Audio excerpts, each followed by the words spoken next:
With over 3 decades in the game, Chris Ramsey has seen it all. From his time as a player to shaping the next generation of footballing talent. From the touchline to the locker room, Chris's impact on football is undeniable. Today, we dive into his wealth of experience, hear his stories about the beautiful game, and more. Welcome to the Footballer's Mind.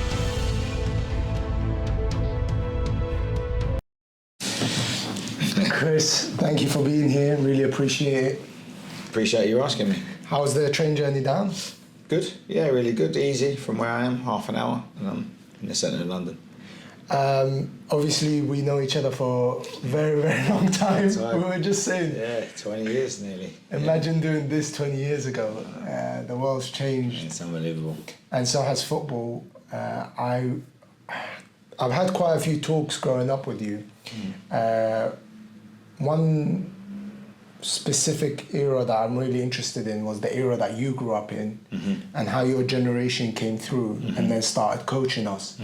So if I was to take you back, what was it like back in your playing days? Well, I started in 1978, believe it or not. So I was 16 at Bristol City. Bristol City were in the first division, and that, what would be the Premier League now. So that goes to show how long ago that was. And I started off the old style apprenticeship, you know, like where you had to actually clean the boots and paint the ground and sweep the terraces and all that. So I was very, very old school from there. But me personally, my journey, I mean, I was a schoolboy at Arsenal and Charlton, got released there. And then I went to Bristol City as an apprentice, which is what would be a scholar now, got released there. And then after that, I managed to get a trial at Brighton. And fortunately for me, I became a first-team player at Brighton. And those setbacks, would you look back just into your childhood a little bit and take something out of that? Did that propel you through your setbacks? What sort of background did you come through where you thought, you know, I'm not in this club, I'm not in that club, I'm going on trial here, what's going on, I don't have a contract, and you still kept going, you never gave up? Yeah, I mean, one of the things is back in those days, it wasn't a foregone conclusion. Now everyone expects to be a footballer. They think they get into a club, they're under 9, and they're a footballer from under 9. In the old days, you didn't go into a club till you were 14, 15. And times were very difficult in those days. Most people, working class people, were on the same level. You know, there was no, you know, if you needed a pair of trainers or a coat, there was no just going down to the sports shop and just getting your trainers or whatever. You had to wait till Christmas. You know, things were very special, things were very precious. So most people appreciated a lot of the stuff that they've got now. What children, thankfully, that it's changed. That take it for granted. So being a footballer wasn't a foregone conclusion. You know, you left school at 16, and you went to work. There was no higher education. Well, there was higher education, but only the geeks and the special people went to people that were really clever went to uni and stuff like that. So now it's more accessible for people. So fortunately for me, I had a strong family. You know, 5 brothers and 5 sisters and 2 brothers, and a very, very, very strong mum. You know, who showed us the way to be resilient. And you know, those times were very different. And I think the resilience for me, fortunately, came from my family. And you bring up an interesting concept about academy life and football. I think maybe the best time is to go around the 13, 14 years of age into an academy. What do you think about that nowadays in this era? I think this is an argument for both. I mean, I think kids get professionalised too early. Okay. So at 9 years old, your identity starts to be formed. If you think about it, you know, I've been in the game for 47 years. So unfortunately, I've had to release a lot of people. So I've seen people that have been in the club since 9 and been released at 20. You know, that's all their life, really. They don't remember anything else. You know, 4 times a week in training and then playing the game. You know, their siblings are travelling with them in the car. The whole family's life is based around that one child that's maybe a top star. So I think there's a lot of negatives for the early professionalisation of children. But having said that, you know, we used to play in the street a lot back in the day. So there was less furore about playing in the street, and there was more open spaces for people to go and play. A lot of that has been taken away now, and more cars on the road now. So it's more difficult for kids to play in the street. So there's pros and cons for both. Now, obviously, it's like anything. If you want to be an expert at something, the earlier you start doing it, the more likely that you're gonna succeed. So I think the whole social life has affected the way that football's looked at now, especially with the way that the top end players earn money. So you feel like it's sort of reverberated around from the top end all the way to the top and bottom, and where kids and parents are all coming together thinking, oh, my son's going to make it. Exactly. And the thing is, what happens is now is people are seeing their children as cash cows, really, which is not good. Now, like I said, back in the more innocent times when I grew up and that, you know, yes, there was money, but you probably earn what a normal person earned in 2 weeks, maybe a month. Now people are earning what people earn in a lifetime in a week. Yeah. So you know, so it's completely different to how the game's looked at from a young boy's point of view. If you think about it, back in the day, the FA Cup was like the pinnacle of someone's career. You know, like now it's just one of the cups. You know. I remember an interesting story that you mentioned about reserve football. When I was at Spurs, we were talking. There was a reserve game, and you mentioned back in the day, even then, reserve football was massive. With the sort of progression of the game, the professional game, do you think now there's such a separation? It's either first team or nothing. What was it like playing back in the day when there was a reserve league and there was that pressure on the?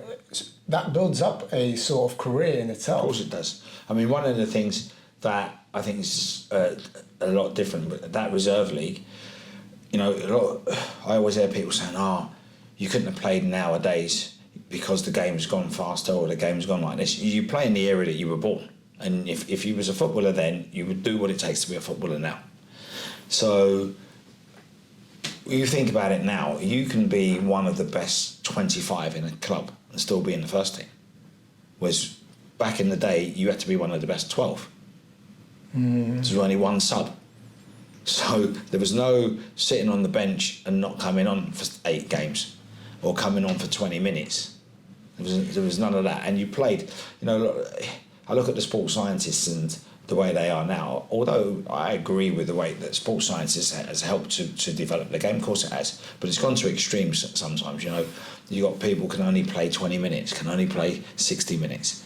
I never ever remember playing a game with 10 men unless someone got sent off. I never remember people coming off because they were tired. I never remember people trying not to play because they had a little knock or they had the flu. Now, that's not me trying to say that it was right or wrong. That's me saying that there is somewhere in the middle where it's gone slightly to more extreme. And I think, obviously, the advent of people earning great money means that they can afford not to play and still be paid. Whereas back in the day, you had appearance money. I mean, so what you'd have is, I don't know, say you were on £100 a week, you'd be getting a 25 to say £30 appearance money, and then you might get £30 a point. So you could double your wages by winning a game. You know, so the incentive to play when you were injured, probably not good because a lot of us are bearing the scars now of it. But the incentive to play and the willingness to be in the team was probably a lot more precious then. Did that create? What sort of change room did that create?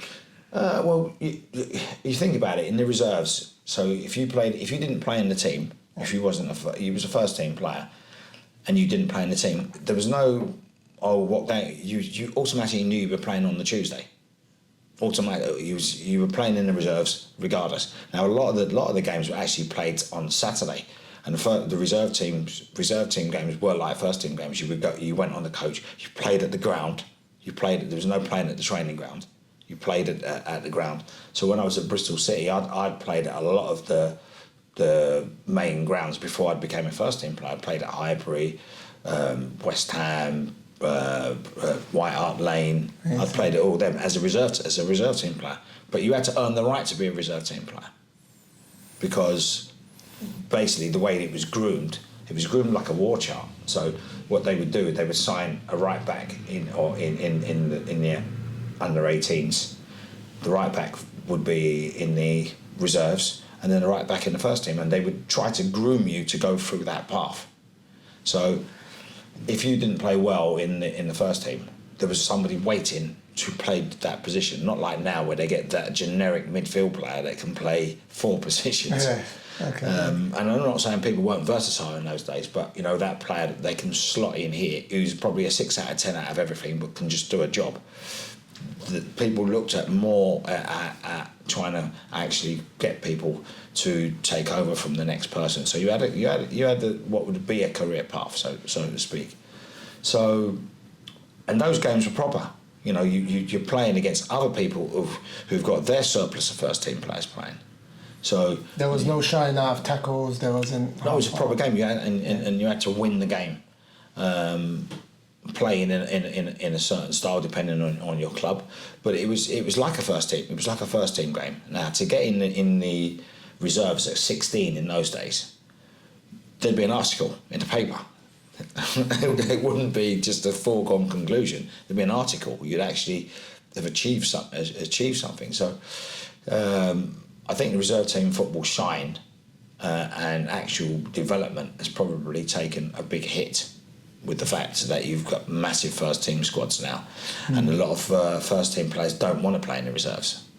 They will see, and the fact that clubs don't play a lot of first team games at stadiums. They're probably playing at the local non-league club or something like that. And if you're someone who's played in the World Cup, and now you're coming back from injury, and you're now going down to the local non-league club, which I believe shouldn't matter. Yeah. But people do. Yeah, from looking outside in, people may get that picture of, what am I doing here? But looking back at my career and hearing what you're saying, it would be amazing just to be a reserve player, to play at Highbury, to play at White Hart Lane, to have that camaraderie and that close-knit group where if you're not playing, you'll play on this for the first team, you're definitely playing with the reserves, and everyone gets on the coach, and it's business as usual. It takes us to, how do you deal with going from that, now we're at the other end of the spectrum, and you've been in the game, you've stepped away from the game for a long time, some of us are recently fresh out of the game. How do we bring it back to the middle? Where are the pain points that you have? I can see one where you've just mentioned that you've known a child for 10 years, their family, and you got to give them that news that they're not going to stay at the club, they're not going to renew the contract. How painful is that for you? What do you see in them, the pain? And what can both sides do to just mitigate that pain point? Hey, listen, that it never gets better. I mean, there's times before the retain and release days where I'm actually in tears at home myself, and after as well. I think if you have a heart, you're going to feel for people, especially, knowing someone for 10 years, even on a superficial basis. There's still a relationship there. There's still things that you're going to know about their life that you don't know about other people's. There's things that they've confided in you, and when you know someone for 10 years, there's bereavements, there's injuries, there's operations, there's birthday parties, there's good times, there's the next contract that they're getting. And so there's the smiles that go along with that during that time, and then it comes to the end of that relationship. And the other thing as well, when you're releasing a kid, you're releasing the parent. Because don't forget, over that 10 years, they would have built up some significant relationships with the other parents that come and sit in the canteen, and they will know things about the lives of the other parents, you know, and then they end up with the birthday parties and all that sort of thing. So when you release with that retain and release, you're breaking up a community every time you're doing it, especially if you have a group that's pretty stable, that maybe 8 or 9 players have come to that time where they need to. It's scholarship time, you know, or it's pro time. You know, they might have been together for most of their life, because if a kid comes in at 8, 9, what do you really remember? What do you really remember at you know, when you're that age? So a lot of times the pain of it for you doing it is very difficult, but you also have to remember that if someone's, you know, the pain of someone not knowing what they're going to do, their identity has been formed by being a pro footballer. Even within their family, everybody's looking up to them. Even in their area, you know, like I've had situations where people have lived in. I mean, I come from in the city area. I come from Islington, so Holloway.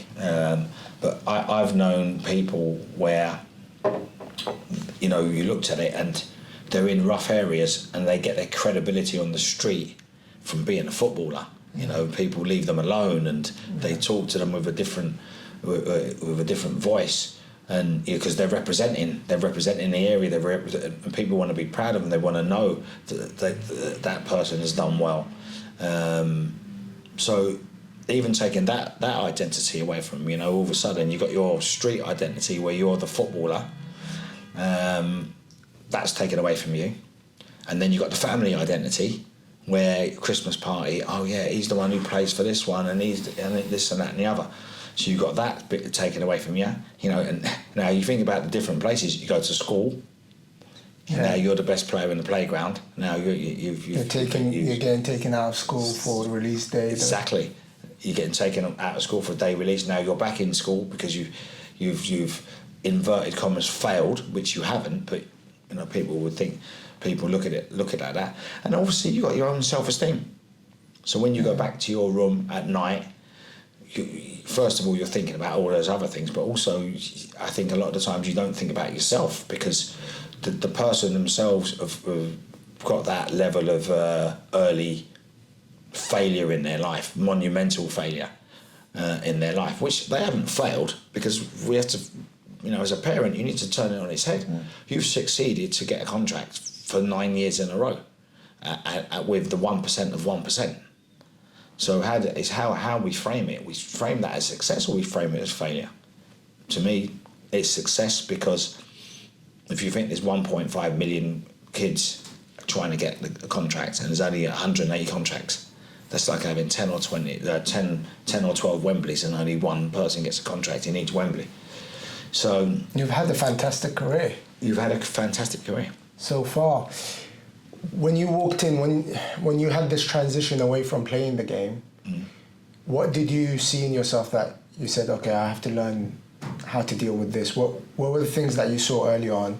And then I know you've done your masters, I know you've gone down the education route. What were the things that were playing on your mind that, oh, I have to get better at this so that I can deal with these situations? Well, for me, you know, sometimes the bad things get you to where you are. I'm in a good place. I've had a great I've been in 2 really good clubs for the last almost 2 decades, and I've been able to fulfil a lot of ambitions that, you know, at the beginning I would have been really happy to have fulfilled.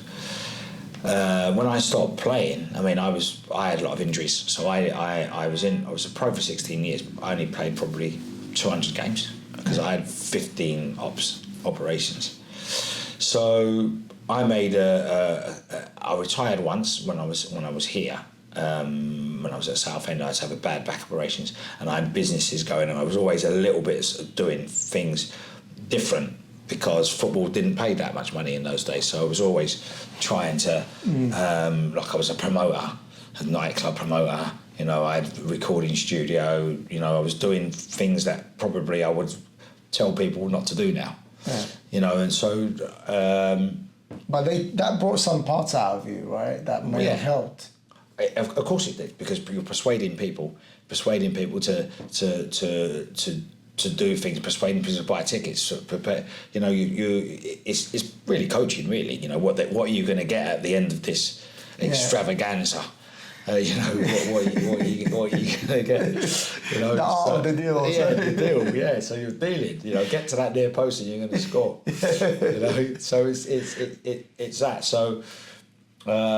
Fortunately for me, you know, I ended up going to Malta. A friend of mine, Don Shanks, who I played with at Brighton, he had a contact there, and he got me there.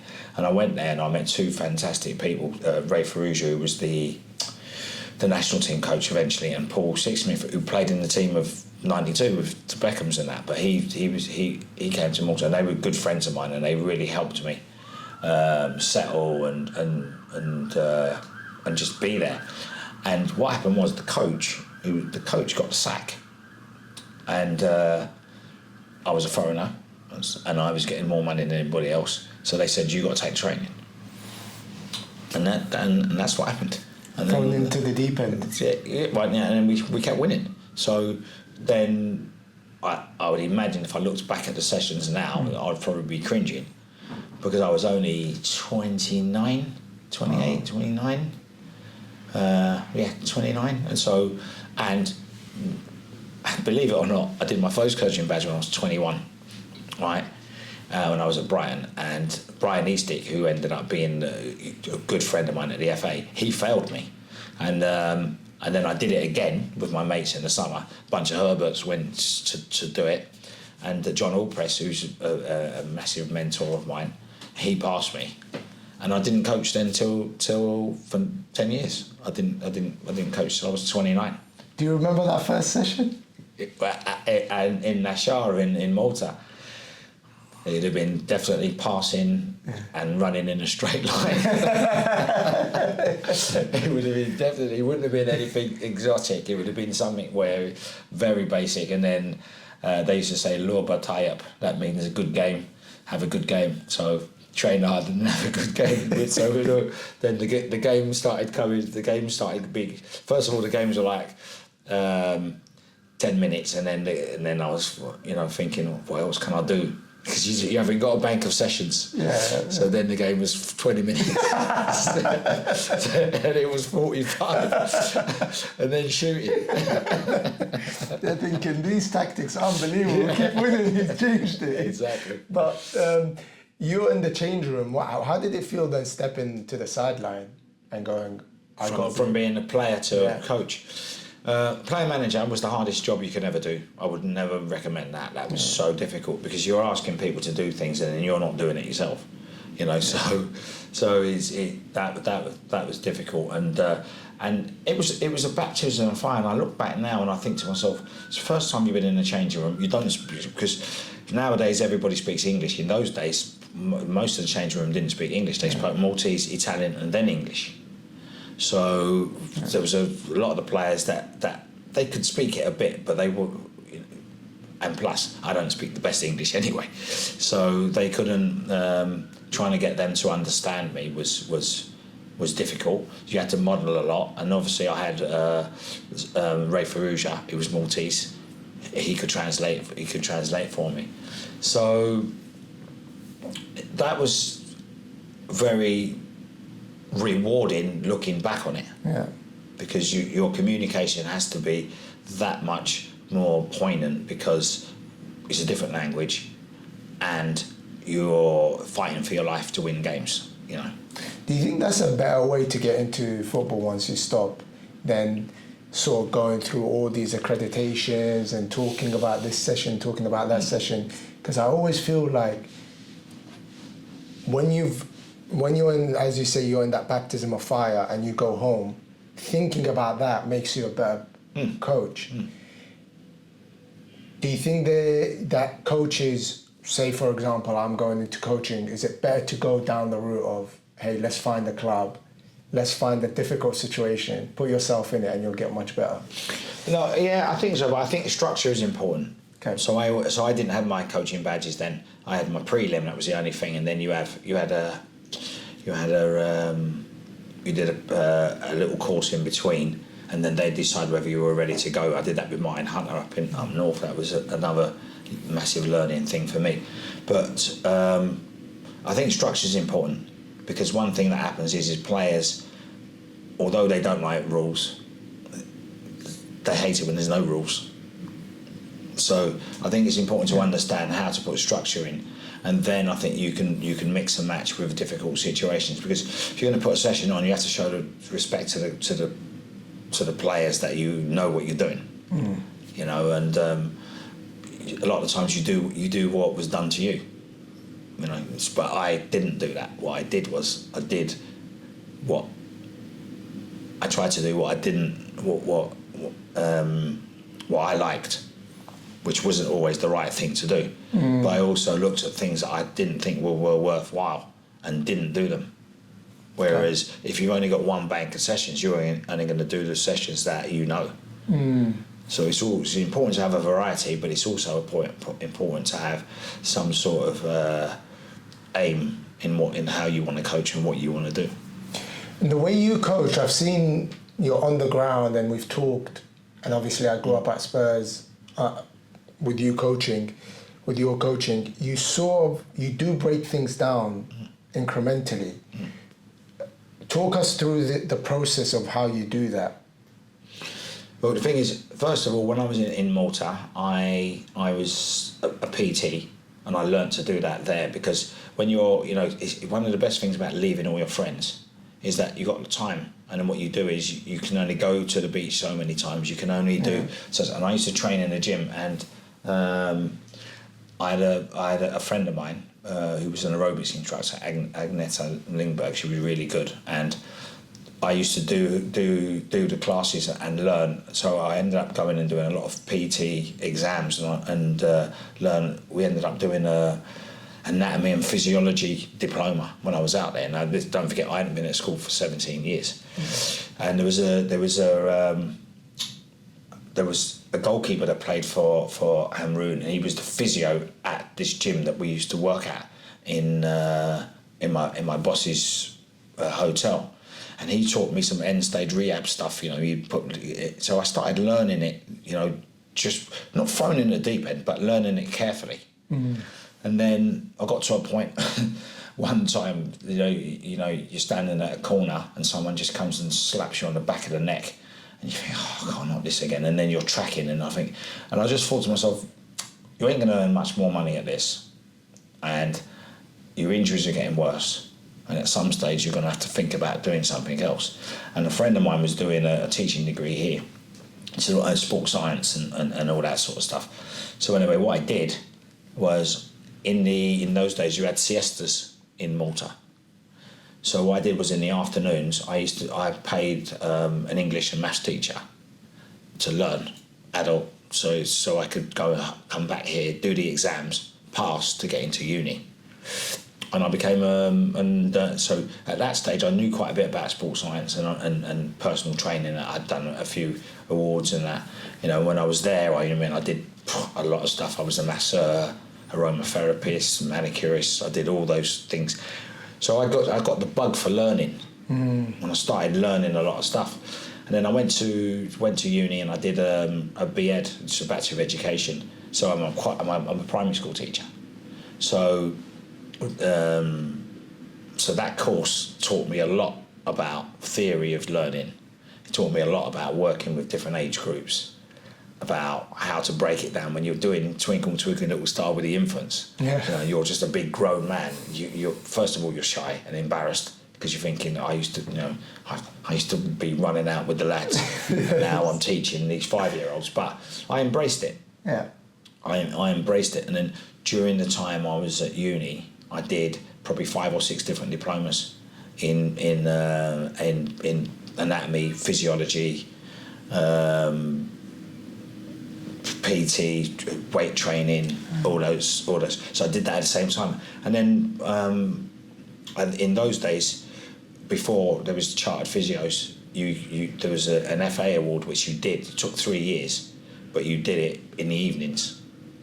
So I became a physio as well.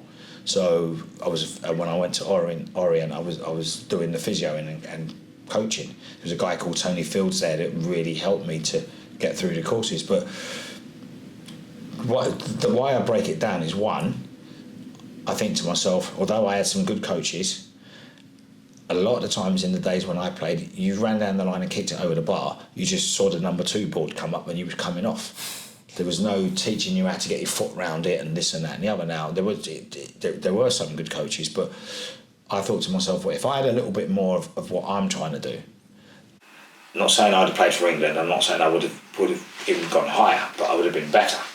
Yeah. So I realised my frailties and realised that how would I have made myself better? So understanding the physiology, understanding the biomechanics. I did a course on the biomechanics of injuries. So to understand how the body works and how it moves, along with your knowledge of the game. I sort of put a unique style into how I looked at players and how I could improve them, and how it fits into all the other stuff. And being a school teacher really does help you to understand about getting children to learn things in a variety of ways, because they're not all the same.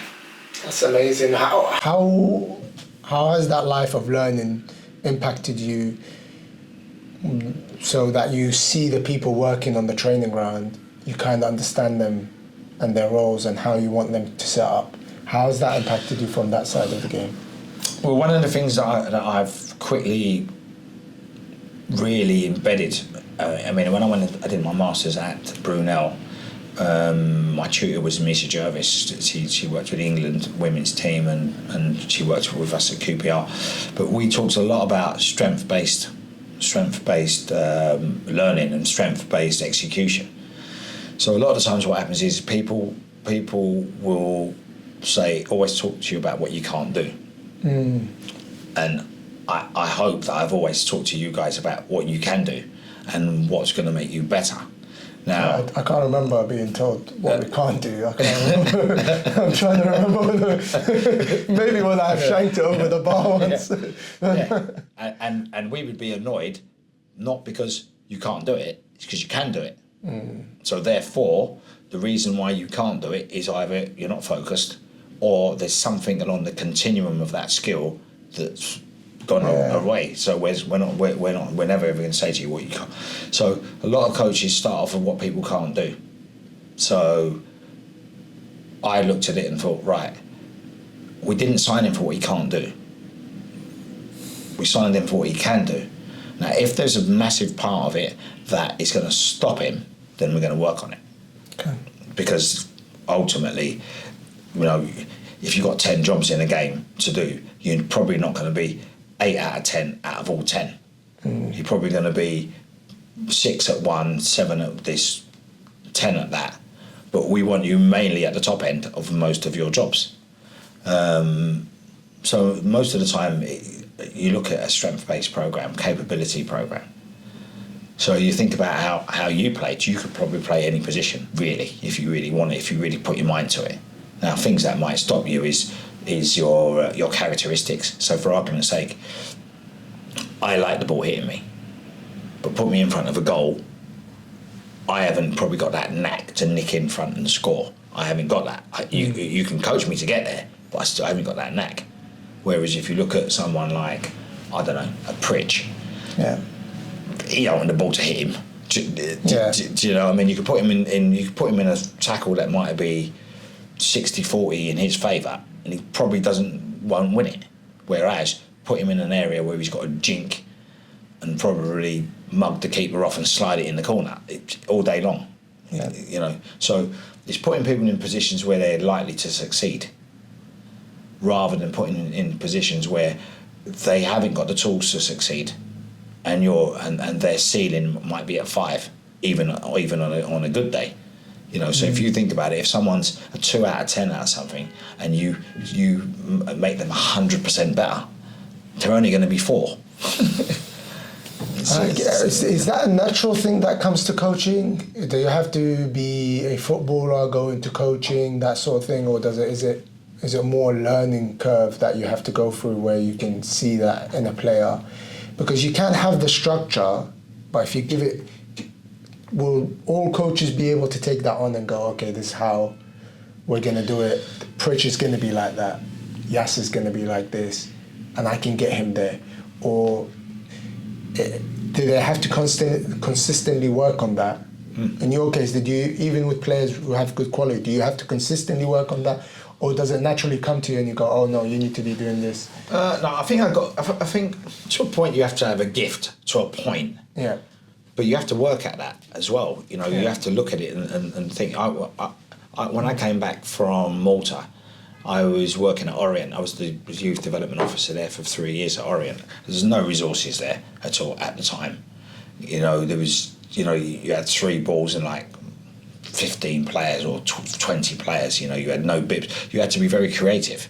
So for me, working in football and community, that was probably my biggest learning curve. You know, when I came back, I worked at QPR, Brentford, Orient, Wimbledon to get myself through uni. Because in them days, when you leave for being a footballer now, you're inverted commas a civilian. You've lost that identity being a footballer, even though in your mind you have got one. But you're now trying to like transition to another career. You know, so when I look at that and I always put it back to I look at myself and I think, was you understood? You know, was you ever going to be? So you played a variety of positions at times to develop you, didn't you? You played sometimes in midfield, and I remember you started. At some stage, I wanted you to play at centre half because I wanted to develop your heading. It wasn't for you to play there; it was just for you to do that and then run into midfield with the ball. I remember a cross coming in. I tried chesting it in the box. You were coming in saying, "What's going on, Yas?" Exactly. Chesting it. It's not the right place. Chesting it in the box, bringing it down. I mean, you did beat the guy, but I couldn't validate it because he wouldn't have helped you in the future. I think I was trying to make excuses about the wind and stuff. You weren't having it. I weren't having it. But it's looking and saying, right, how do I develop this player to get other things in his game that are going to be important? And I looked and thought to myself, so I look at the underdog. So for argument's sake, when I was at Charlton, I was a centre half because I was quick and I played, but I was never going to be one because I was. I'd reached a bit of a ceiling on my height. I was big at under 14, 15, not big, but bigger. But at 15, 16, I was never great in the air, but I was never going to be one. And so I looked at that and I thought, look, just by luck, the right back one day at Charlton in the youth team, I wasn't picked. I came, I was going to be sub or whatever. Didn't come. And they said, right, you can play now. Played right back. And I remember this to this day. The kid who didn't come, his name was John Lydiard. To this day, I think, thank you for having glandular fever, you know, because I played right back, and then I never looked back. What is it about that mentality that you had? Was it just a love for the game, or was it just a natural, hey, I'm going to turn up whenever? Was it? Well, like I said, we didn't have the PlayStation or that, so we played in the street all the time, and we played all the time, and that's all we had. And I think that was a lot of it was a cultural thing of the environment that we're in, because my district's a massive melting pot of cultures. You know, so I grew up next to an Irish pub, and the 2 families next to me were Irish, and then the woman next was Italian, then English. Then there was a travelling family. Then there was, so everybody, nobody, you know, and then you look at the religions that we had Christian, we had Muslim, we had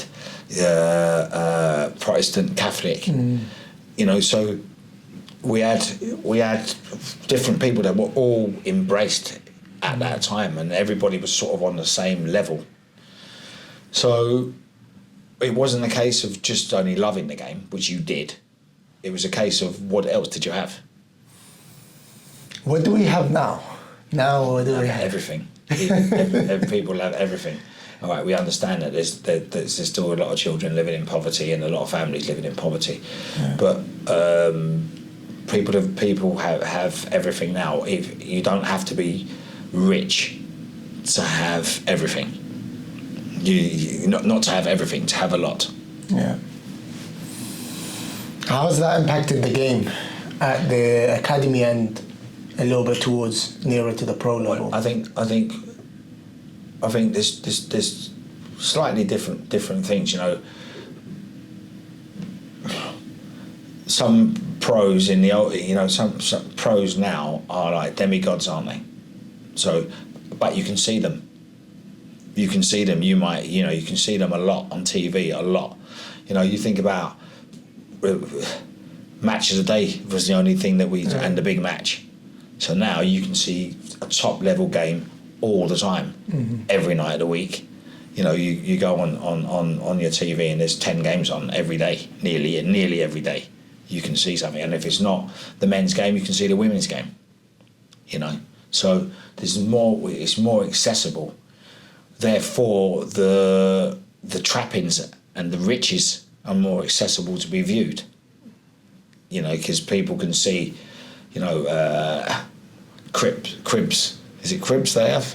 People go to. Is it like that show where they go? Cribs, Yeah, or cribs. whatever it is. They'll have. They go and see people's houses YouTube channel and stuff like that. Exactly. And what happens is people will see the trappings of football, and sometimes they see the trappings before they see the love of the game or what's required to become a top player. How do you influence them? It's very difficult to influence them. It's more influencing the parents, because the parents spend the time with them, and the parents are, you know, at the moment I've got a little bit of purge on parents, because I know a lot of people talk about, you know, football clubs should be supporting players and this and that, and I agree that should happen, but I also believe that the parents put them, you know, you take your son or daughter to a football club, educate yourself about what happens at football clubs, because you wouldn't do it in any other thing. You wouldn't do it if someone said to you, come to this modelling agency or come to this acting school or whatever it might be. You're going to educate yourself about it, aren't you? You wouldn't just take them there and say, right, he's going to go there. You know, they look at the badge straight away. They go to the badge. They don't always go to what would be the best for their child. Yeah.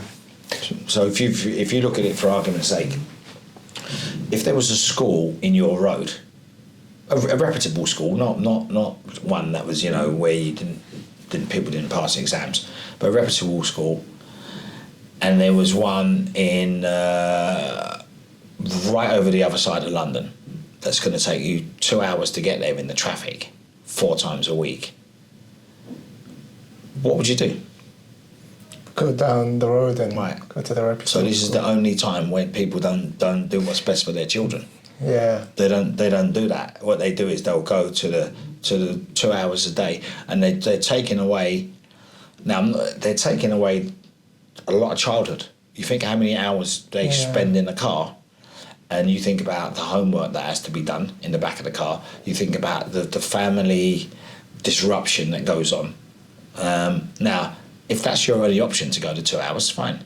Or if that program is significantly better, fine. But a lot of the times it's not. Yeah. A lot of the times, you would never be sending your kid 2 hours a day to school and back. It is an interesting point, because then the kid is soaking up all that pressure. That's something you're going to have a conversation with the parents. Are they open to those sort of conversations? Yeah, they are, to a point. You can only do parent education. You can only do that at the beginning of the season. Sometimes you do it. I've always tried to do it through the season. I think having a personal relationships with the parents, unfortunately you don't really want to do that. It's where it crosses the line, but I think it's important to do that, because I think if you can understand the player, I think you can coach the player. You know, I don't believe the social side for me is massive. It's more massive than actually the knowledge of of the game. So I'd rather, when I employ coaches, I'd rather somebody who can connect. Yeah. And have maybe limited knowledge than someone who's got a lot of knowledge that doesn't connect. Yeah. I definitely agree on your point. If they're coming in 2 hours and then they've got a training session, then after the training session they're running away, they're not really relaxing around the coaches. How would the club interpret your philosophy? Because you're obviously one of many, but say you've been in higher up positions. How do you get the club to see it through your eyes? Because through your eyes, you've got all the knowledge. You know what needs to be done for these parents. You know what needs to be done for the kid. Do you ever have blowback from clubs? Do you have... Yeah, I mean, a lot of the times you do, because as you get older, you're looking backwards because you're seeing what's happened and what's worked. You can't always look forward, because sometimes people talk about changing all the time, and I'm saying, well, if something works, why would you change it? Why would you just not polish it? Polish the diamond. Yeah. You don't break the diamond up into 10 pieces. You just polish it and make it better. Do you know what I mean? Whereas a lot of the times people say, oh, we've got to change because this team's doing that, or this team's doing this. Now, a lot of times when I'm talking to people saying to me, well, I said, look, unfortunately, fortunately for me, I worked at Tottenham in what was a world-class programme for me. Yeah. So I believe that, people like Alex, John brought me in, and myself and John put the programme into place. And then we brought top people like Alex Inglethorpe, there was Perry Suckling and Richard Allen, great on recruitment. And obviously Tim and Les came and polished the diamond. They didn't change it, they just made it better. Do they know what the diamond looks like up top? No. And that's the problem is you've got so many fads and so many different things that happen all the time. There's just I literally took that philosophy from Tottenham to QPR. But obviously I made it QPR, the culture of QPR. I had to embrace the culture of QPR. But we literally took the foundations of that and brought it there. And it worked. So, but I took a lot of that from Orient. So... How would you help the others that in that position? Because there are a lot of coaches out there that want to polish their diamond. But they haven't got a diamond, though, a lot of them. Okay. Some of them have. But obviously there are some really good coaches out there and really good things. But a lot of coaches haven't got a diamond. Because you have to learn to get a diamond. You have to learn. And you have to... it takes time. You can't just have a diamond. Like we had... when we went in, myself and John, we put a 12-year journey. It was a 12-year journey, so we talked about it being from under 9 in the development centres all the way to the first team, right? Now you put that journey into place. You have to make the players. I wouldn't say you have to make them versatile enough to deal with the different things that are coming. So if you look at, say, Harry Winks, when we first went there, he was under 9, under 10. He would have been Martin Yole. Yeah, right, Dutch. Then you go Wendy Ramos, Spanish. Then you go Harry Redknapp, English. There's Harry Redknapp, yeah, Harry. Yes. Then you go Harry, then you go AVB, Portuguese. And everybody that they bring with them. Then you go Tim, and then you go Poch. So if you don't get the players ready for Poch, you're not getting them ready for everyone in between. You're getting ready for the end product, but you don't know who's going to be at the end. So the players have to be educated. They have to be technically rounded and gifted, mentally versatile, so they can move to different things. And the staff have to be like that as well. So the staff have to be able to keep up with the times. The staff have to know what they're teaching the players, in order that when that challenge comes in, when they are 18, 19, whatever it may be, that the players are ready to do it. So you have to have a program that makes the players rounded, but you don't forget the characteristic of the player. So if we're playing with a 10, you'd be a different 10 to Harry. Yeah. Right? So Harry would be a centre forward 10, one that comes off the centre forward, drops deep and get it. You're different. You'll be a 10 that plays forward and probably arrives at the edge of the box, probably not in the box. So it's a different 10. Pritchard's a different 10. Pritchard's dribbling 10. Yeah. Do you see what I'm saying? So you can play the same thing. I can't say, right, this is the 10 that I want. Exactly, they've got to be a dribbling 10. Because if you play 10, I'm not playing to your characteristics. I'm not doing that.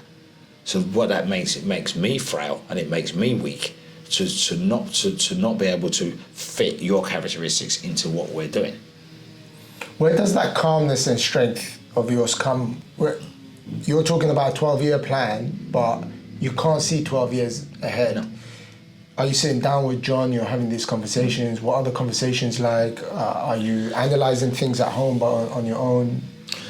Yeah, well, listen, I do conversations with Alex, conversations with John, Perry. Perry was a massive influence because if Perry wasn't there, we wouldn't play out in the same way. So if Perry's really was the statue, the peg of how we started doing it and why we started, not why we started doing it, how we did it. Because had he not embraced it, the keepers wouldn't have been able to do it, and then it would have changed a lot of things. And then looking at working with John, because I knew John before, and we was always talking about youth development and stuff like that. So we'd always talk about it. We'd always look at and although we're very different personalities, we generally end up in the same place in how we think. Mm-hmm. And then you brought someone in like Alex, who was younger than me anyway, and had and long stopped finishing playing, but came in and he was learning at the time, and then he accelerated his learning to actually be very, very, very. Well, he's an outstanding developer now. Look at the players he's helped to produce. So it's the combinations of people that are around, and also the materials where Richard Allen was bringing in different materials into Tottenham that we had.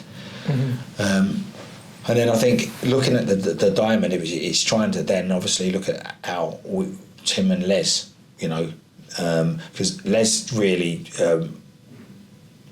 was told Tim about me really.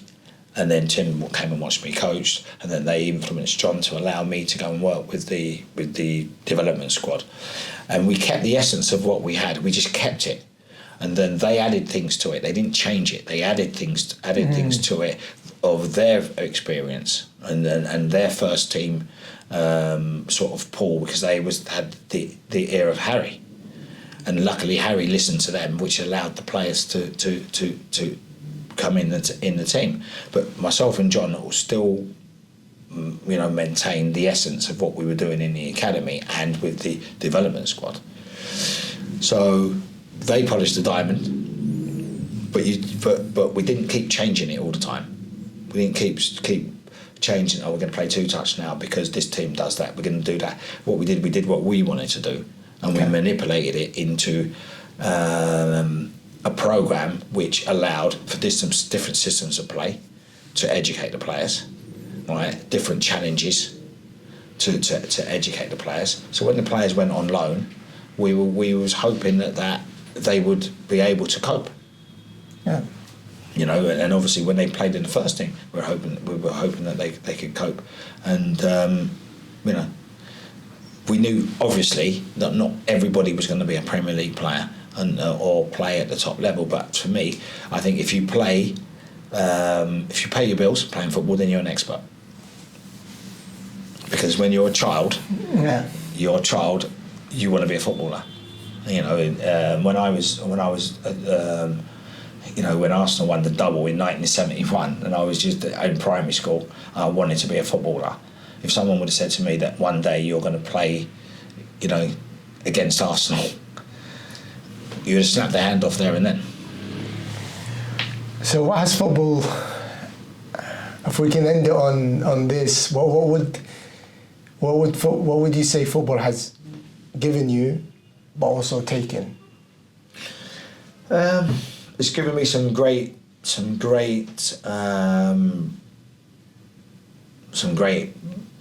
companions and friends. You know, people that people wouldn't really know, like Ricky Hill. Ricky Hill really helped me, you know, to become the assistant manager at Luton. It was one of my first jobs in first team football in this country. And you know, a guy called Ozzy Abanji who got me into Orient. You know, just little sliding door moments where you meet people and it takes you on another journey somewhere else.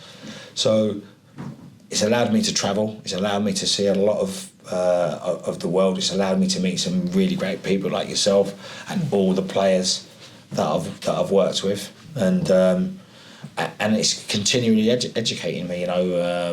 You know, since I've been in football now, you know, I've managed to do 3 degrees, 10 diplomas, been on numerous courses that have opened my mind, and you know, and it's just the people that you've met. And obviously my football career as a player, my family were proud of me, and I'm hoping that really, as much as I'm doing it for myself, I seek great pride in them being proud of things that I've achieved, you know, and hopefully the drive to keep moving forward. And I think that's one of the things about the competitive nature of being a footballer or a coach, is you do have that drive to keep learning, you know. And it's taken time for that. It's taken a long time. That's what it's taken. I can see that. I can see myself into the future. The analysis doesn't stop on the pitch. It's also outside. That's it. Well, listen, the main thing is that I always tell the coaches, have a journal. I don't see many coaches having journals now. I see them putting everything on the iPad, and there's no thinking. The thinking is when you're writing it back on the back of a crisp packet, and you've got an idea and you put it in your pocket and you go back and you bring that to life. That's the thinking. Too many process-driven people that now I don't see much. I see a lot of coaches, low block, high press. But what about the individual? Yeah. How do you press? What's the distances? Where should you be? Shooting. Where's your foot? Where's your foot? Do you bend your knee? Where's your arm go? Do you point your toe? Where do you hit the ball? What part of the foot? You know. I recently it feels a little bit similar to you, where you're learning from others as well. I recently got on a call with a nutritionist, and she wants to get into football. She's done everything. She was in investment banking and finance, and she was teaching me about myself, how I look after myself is going to be really important. And I think that translates to those players. And it gives you that calmness where you stand and you look and you go, okay, that he may need that. You can't forget that player. But first, if you look after yourself, and funnily enough, she sent me a journal to write. She sent me it as a gift.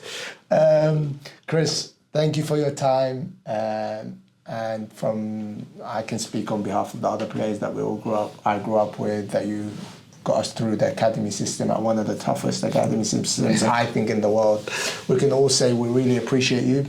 And whenever we hang out and talk, your name always comes up with how good of an energy there was around you whenever we were in the building. So I appreciate that, mate. Really appreciate you, Chris, and thank you for your time. Thank you. Top man. Cheers. Thank you.